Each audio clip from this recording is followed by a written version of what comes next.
Proper interpretation of the Bible requires an understanding of the original context in which it was written. God chose a specific time, place, and culture in which to inspire Scripture: the ancient Mediterranean and the ancient Near East of the 2nd and 1st centuries BC. Misreadings of Scripture often result from assuming the biblical writers thought, believed, and acted as we do. One of the starkest differences between modern and ancient people is our view of cosmology. The term cosmology refers to the way one understands the structure of the universe. The Israelites believed in a cosmology that was common among the ancient civilizations of the biblical world.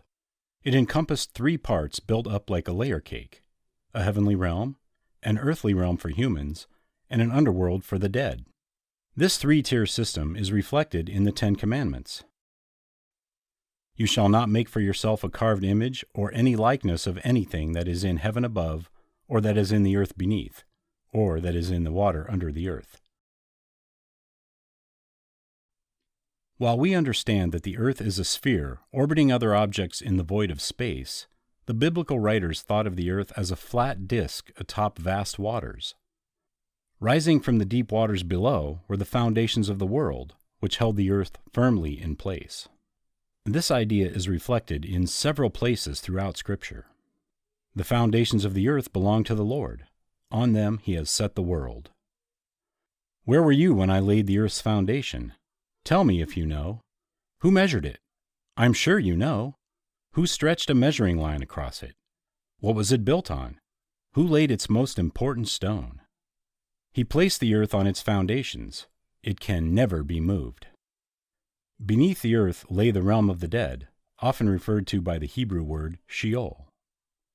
The Hebrew word for earth, eretz, is also used, since the graves dug by humans represented gateways to the underworld.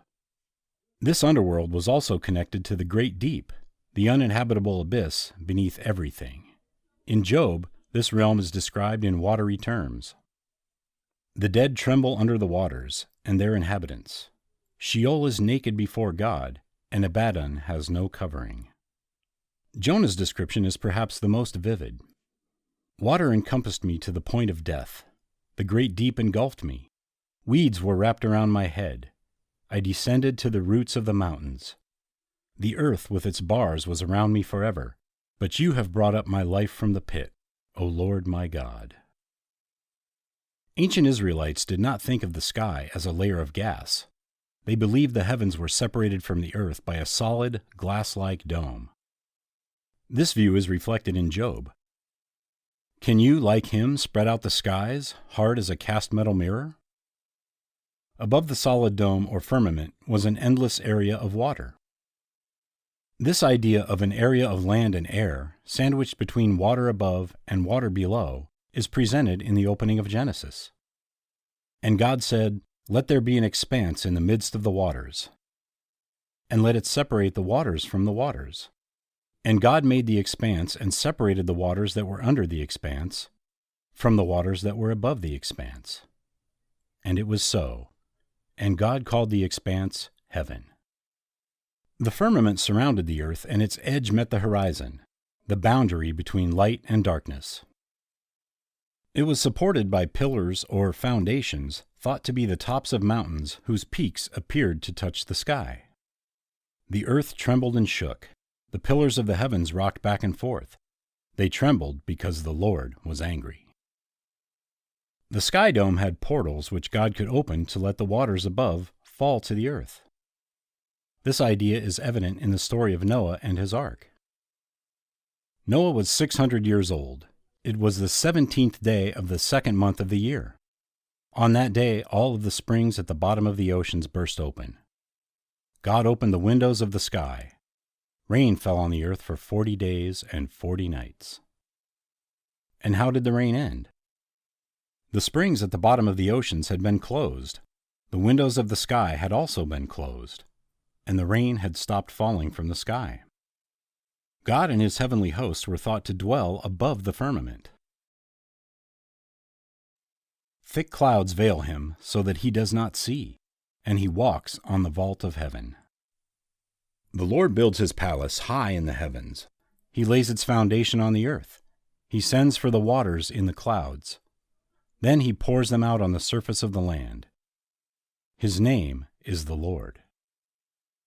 When God inspired ancient authors to write Scripture, He did not spend time correcting their pre-scientific views. Many believers struggle with the notion that God would allow His people to remain ignorant about the natural world. But God never intended the Bible to be a science textbook. If you look past the outdated descriptions of the universe found throughout the Bible, the message of Scripture is still relevant today. One does not need to believe God set a flat earth atop physical foundations to understand that He created everything. One does not need to believe God allows rain to fall through portals in a sky dome to understand that He controls the laws of nature. One does not need to believe God lives in a palace above our heads to know that He rules over the heavenly realm. To learn more about this topic and many others, visit drmsh.com or thedivinecouncil.com.